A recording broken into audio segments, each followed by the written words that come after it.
E aquela questão lá que aquela expressão que tem usado bastante ali, olha, não tem que falar de uma forma clara, uma linguagem o mais claro possível para alguém lá na casa entender porque é que não está ali, né? Uhum, Até porque você está a falar do caminho para frente, uhum, né?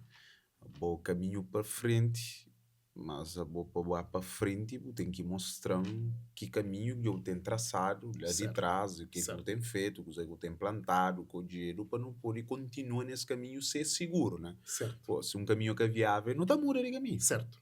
Não, que ele é também uma evidência de esgotamento e falhanço de Ulisses.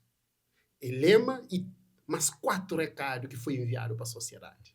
Se Lema, Cabo Verde para frente, primeiro, esta cópia na Francisco Lema, que está começa o Cabo Verde. Sim, Para o lema de Francisco é Cabo Verde para todos. sim. Esta cópia é Cabo Verde. Mas para que fica minha cópia na Francisco, esta cópia na Obama, que é lema forward, Ah, para frente de 2012. uhum, Cabo Verde para frente. Um sim, líder que depois de 10 anos de governação, ainda essa cópia tem lema, sim, sim. está a entender que essa candidata para primeiro-ministro vai para trabalhar na reprografia.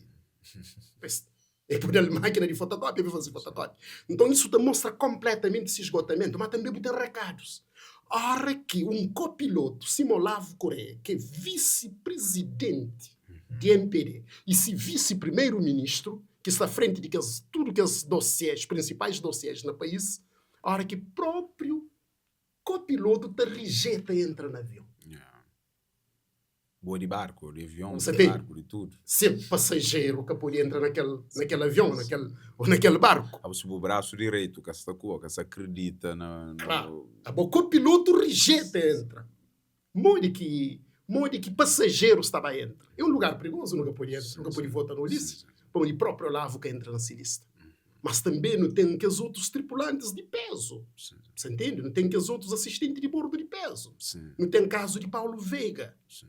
que foi, além de ser ministro, foi líder de bancada. Rejeita também, entra. Não tem nem também questão de beta, que o Sim, sim, sim, Santiago Cid beta. beta é Que forte. não só sei, mas aquele barco ele entra no outro. Yeah, Não exatamente. Cid. Sim, Então sim. ele avisa os que botou. Tem o Casimiro Teixeira, Ya, que ya, foi ya. assessor, Pinas. isso tudo, é Pinas, em Sim, Casimiro, exatamente. Pinas, tudo Então, isso. muita hoje, que ele é tudo recado que mandaram na sociedade para onde que esse barco está.